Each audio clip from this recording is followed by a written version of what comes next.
It's our privilege to welcome State Senator Rob Teplitz here. He is our leadership lecture speaker for the day. Senator Teplitz was elected to represent the 15th Senatorial District in November 2012. He grew up in Lower Paxton Township, Dauphin County, and is an honors graduate of Central Dauphin High School, Franklin Marshall College, and Cornell Law School. He began his career as a litigator in a Harrisburg law firm, and then served as a political advisor, a legal policy and political advisor to state elected officials Bob Casey Jr. and Jack Wagner. Prior to his election, he served 8 years as the Chief Counsel and Policy Director of the Pennsylvania Department of the Auditor General. He's also taught law, or is an adjunct professor at Central Penn College and Widener University School of Law. Senator Teplitz is the Democratic Chair of the State Local Government Committee and serves as a member of several standing committees, legislative caucuses, commissions, and task force.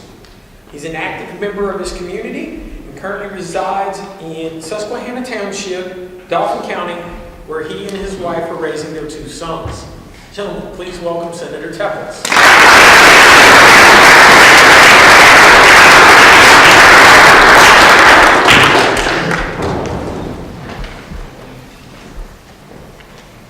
Thank you.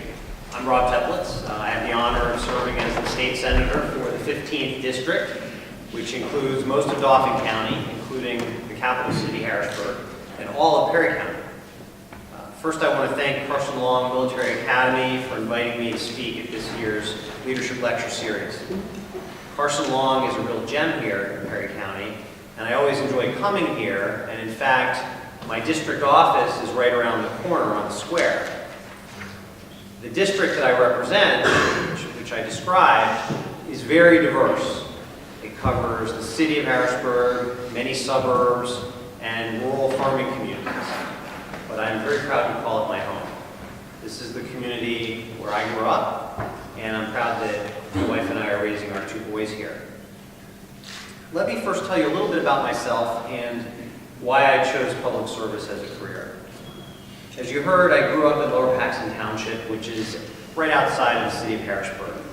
I went away for college and law school, but I chose to return home to central Pennsylvania because this community is such a great place to live, to work, to raise a family, and have a lot of recreational opportunities. I began my career as a lawyer, as a trial lawyer with a large Harrisburg law firm, and then I worked for about 15 years in state government, working as a lawyer, as a policy advisor, as a political advisor for 2 individuals, Bob Casey Jr., who is now one of our U.S. senators, and Jack Wagner, who was our Department of the Auditor General. Jack was a combat veteran from the Vietnam War, and it was a great privilege to work for him and for Bob Casey. So before I was elected to the state senate in 2012, and it's a 4-year term, I worked at the Department of the Auditor General as the chief counsel, the top lawyer, and the policy director. And that was one of the great jobs that I had. I learned a lot about state government, local government. I learned about managing a large organization, and I learned a lot about public policy issues. But one of the really important things, one of the first things that I learned as a professional is that leadership isn't just handed to you. You have to earn it. And anyone in the military knows this. You don't finish basic training and then become a general. You earn each rank, step by step. And now in politics, there's no one clear path to becoming a leader in politics, whether you're president, or Congress, as a state senator, or as a member of your borough council. In the state senate, our members have many different backgrounds. Many of us are lawyers like I am, but we also have farmers, educators, nurses, business owners, and other types of community leaders. But each person brings something unique to our General Assembly. Each perspective is important, and the experience that each of us brings hopefully adds value to the legislative process. We all do share one thing in common, which is a desire to serve our community, and it's a privilege for each one of us to have in the Senate about 250,000 people to represent from our communities and be responsible for representing them and hoping to work in their best interests. Now, no matter where you go or which educational and career path you choose, you're going to find that the most satisfying leadership roles that you achieve are the ones that you work the hardest to earn. And once you get there, that's when the real work begins. I've been a senator for 3.5 years now. I'm running for my second term this year. But after I won in 2012, I was a freshman lawmaker in the minority party. There are more Republicans in the Senate and in the House than there are Democrats. And so I had to start building staff, building relationships with my colleagues, and building an agenda that would best serve the needs of my constituents. And when I was elected, it was the first time that a Democrat had been elected to represent our Senate seat for almost 100 years. And again, I'm a Democrat in a majority Republican chamber, so I was prepared for an uphill battle. But what has surprised me the most in the Senate was how congenial the members are, how they're willing to put politics aside and welcome someone like me who comes in as a freshman and as a member of the minority party. Now, Democrats and Republicans agree, and we often agree, we agree on some things. We often disagree very loudly and very publicly, but more often than not, we are working together, and we're working to try to develop laws that will help move our state forward. And I found that working together in a bipartisan fashion, meaning Republicans and Democrats working together, and learning to compromise is what yields positive results. Because a good leader doesn't just push their way to victory, a good leader understands the value of teamwork. So over the past few years, we've developed a strategy for developing legislation and serving our constituents. Everyone on my staff, and I've got about 9 or 10 people who work for me in different positions, each of them has a different role. But together, we are assisting constituents, we're providing resources, we're working with the community on events, and we're trying to create and support good public policy. I'm very proud of the work that we've done, and we're always looking for new ways to serve our community. Now, here in central Pennsylvania, more than perhaps in any other part of the state, the people here are very much in tune with what goes on in the Capitol, because it's our local news.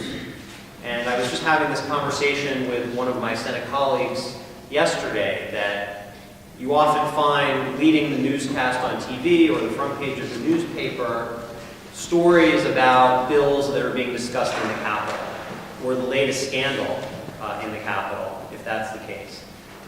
That's our local news, and it's not the case in other parts of the state. So, we have a constituency that is very aware of what's going on and very aware of the need to hold government accountable, to make sure that politicians and public employees and others who serve the public are held accountable for the actions that they take.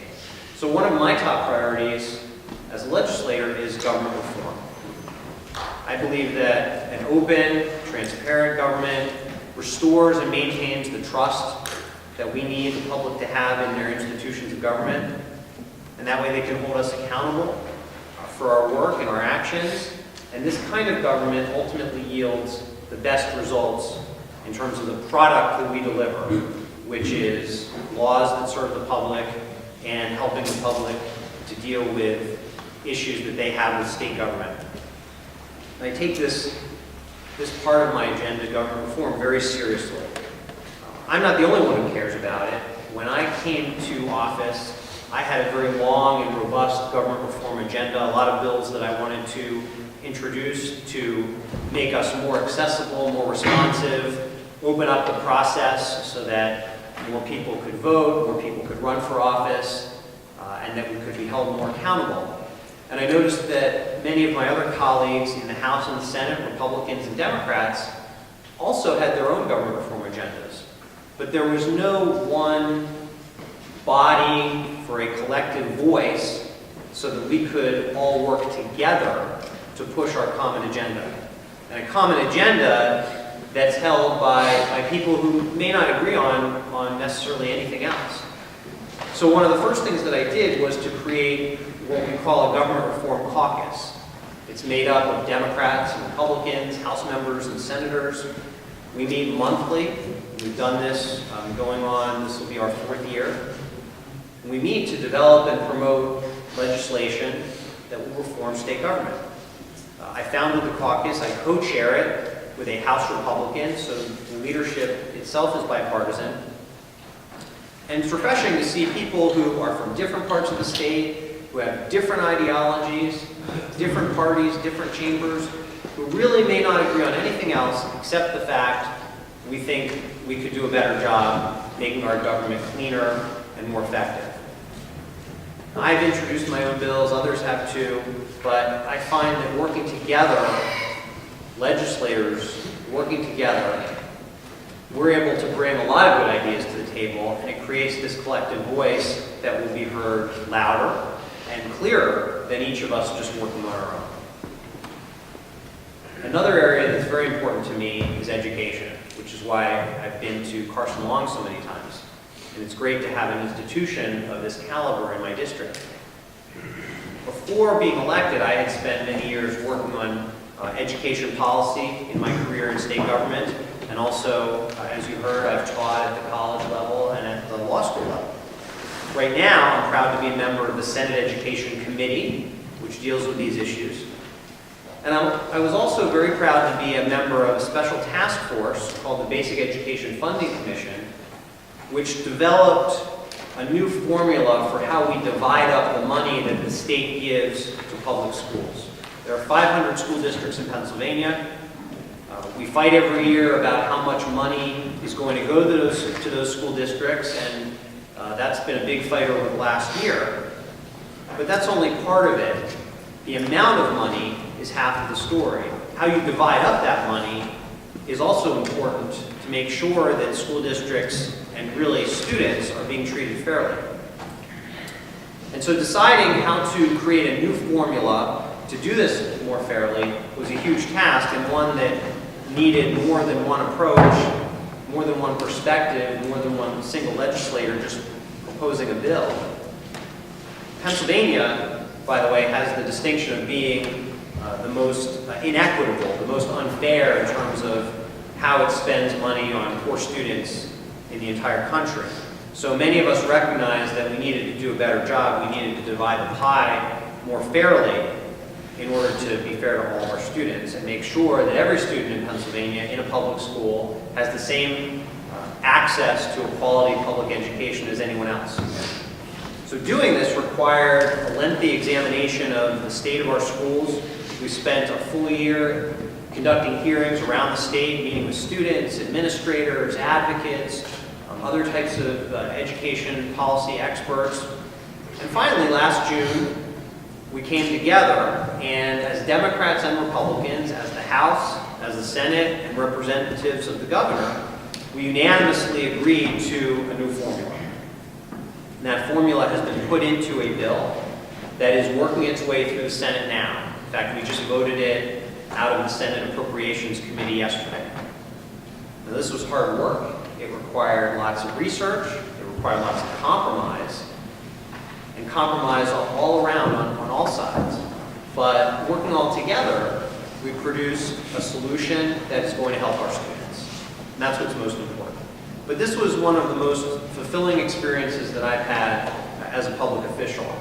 And beyond just hoping that this particular formula that we have will become law, I really hope, and I say this repeatedly, that this example becomes a model for how we deal with challenging issues. People from different perspectives, a small group coming together, representing the larger groups, but smaller groups coming together and really hammering things out, rolling our sleeves up, and getting the job done. Now, these aren't the things you hear about in the news. You hear about divisiveness, you hear about gridlock, you hear things that make Harrisburg look a lot like Washington, D.C. And that occurs. And this election year, in particular, has brought out some of the worst in politics. And that's a shame because there are very good candidates from both parties at all levels of government who really care about making a difference. But all of us are there, no matter our ideology, no matter what level of government we want to serve in, we're all there, or at least start from wanting to serve our communities. You know, every legislator is a leader in some way, but we're also part of the small d democratic process. So it's important that we all work together. And sometimes, especially if you are a freshman member of the minority party, sometimes that means accepting the fact that you're not going to get the glory or the credit for what you've accomplished. Maybe you have a bill and a piece of that bill goes into another bill. Or maybe you introduce a bill in the Senate and someone else introduces a similar bill in the House, and that's the one that moves into law. What's most important is that we work together for the greater good and that we ensure that things get done. Ronald Reagan said something to the effect of, you can get a lot more done if you don't worry about who gets the credit. And I think that's a very important lesson. That's one that I've tried to live by, and I think many of my colleagues recognize that. I want to share quotes from two other presidents, one Republican and one Democrat. President Dwight D. Eisenhower said, "Accomplishment will prove to be a journey, not a destination." President Kennedy said, "Leadership and learning are indispensable to each other." These are men who led in two different eras and represented two different political parties, but they both understood the value and the importance of the ongoing effort to lead. Now, I'm still learning, and every day is a new experience for me in the Senate. I recognize that leadership is always going to take work. It's always going to mean compromising and building relationships. It always means trying to be part of the team, and it means being willing to share the spotlight. So to all of you, I say, strive to lead, be passionate, don't be afraid of a challenge, surround yourself with good people, and always, always stay positive. I want to thank you for the opportunity to speak with you today. I want to thank Carson Long again for being a great partner in this community and for educating and training our next generation of leaders. The values that are being instilled in all of you today are building blocks for leadership tomorrow. And I'm very proud, as I said, to have Carson Long in the district that I represent and to be able to work with you and see you embark on your futures. Now that's my prepared remarks. I would be delighted to entertain any questions and address any issues that you want to hear about if anyone has any questions or comments. Don't be shy. Who's going to be the leader that asks the first question? Yes. Sir, Lieutenant Mansberger, I'm a faculty member here, first-year member, and I see a lot of our cadets progressing through leadership responsibilities. They begin here at the academy being friends with a lot of the people they need to then lead. Can you give them some tips on how to transition from friend to leader? That's a good question, and it's an issue that I've faced. There does have to be a dividing line between people you're friends with and people that you're leading. It doesn't mean that those can't be the same people. It means that you need to know which hat you have on at different times. Let me give you an example. When I was elected to the Senate, I had to put together a staff. I didn't have a staff from a prior office that I held. I had to put together, and I didn't have a staff that I inherited from my predecessor. I largely had to put together my own staff. And in addition to hiring people that I knew were experts in certain areas, I hired some people that I would say are my friends. but I hired them not because they're my friends, but because they had certain talents and skills and experiences that fit a certain slot that I needed. And just as an aside, one thing that I have learned that's very important in any organization, in making that organization run smoothly, and this gets at leadership, is finding the fit so that the right person is in the right position. You can have a great person, someone who's very talented, but if they're not in the right position, then that's not going to serve the organization. So I had a lot of good people, including some personal friends who I thought would be the right person in the right position. And the key is knowing which hat you're wearing.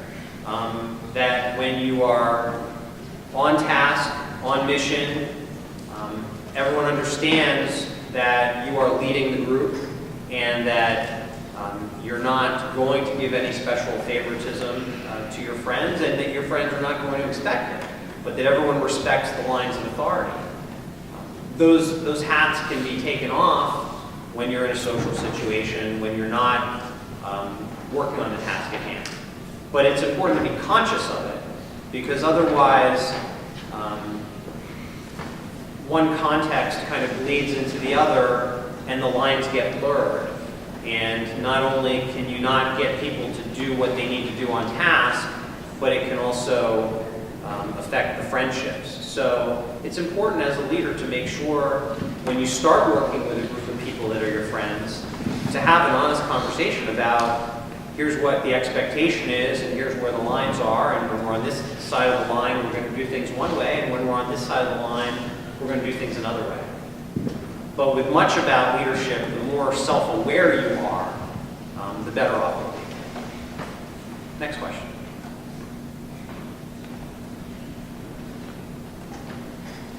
You can't just let your teacher ask the only question. Come on. Yeah, there you go. Senator Dan Washington, you mentioned at the beginning how running a majority of the Republican area and being a Democrat.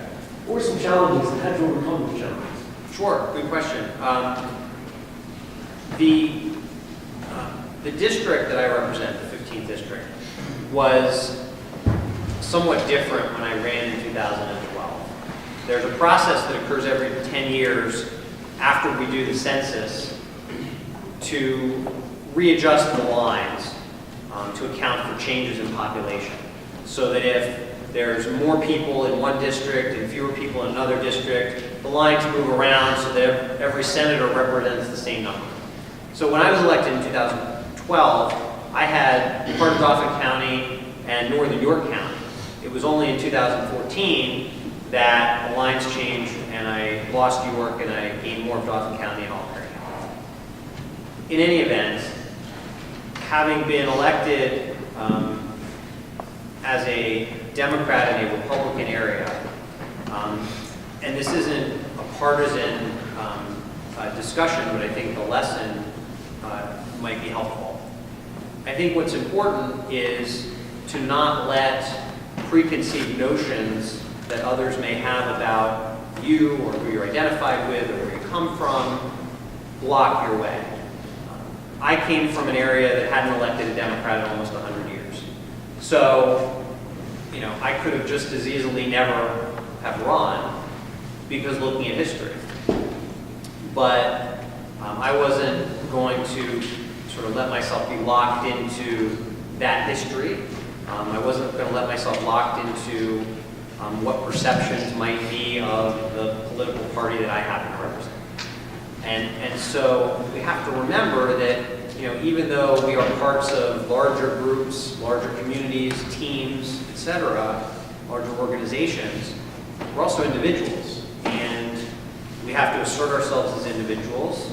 We have to make sure that people recognize us as individuals and not just as the labels that get attached to us, whether they're good labels or bad labels.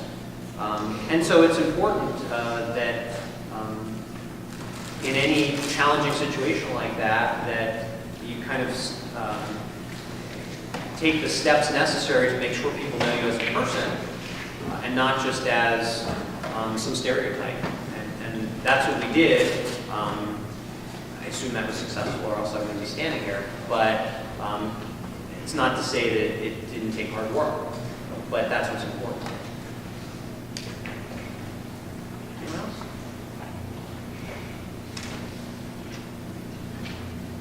Anyone else? Okay. Well, thank you very much for your attention. As I said, I love coming to the school. This is probably my 5th or 6th time being here in the maybe year and a half that I've represented this area. I think you all are very privileged to be here and to get the education and the values and the leadership training that you can get in an institution like this. And I'm sure that you'll make the best of it as you embark on bigger and better things. And it's a real privilege for me to be here at the beginning as you embark on that. So thank you very much and good luck.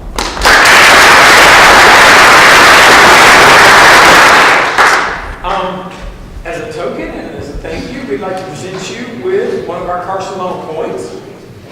Thanks again for coming and sharing with us this afternoon.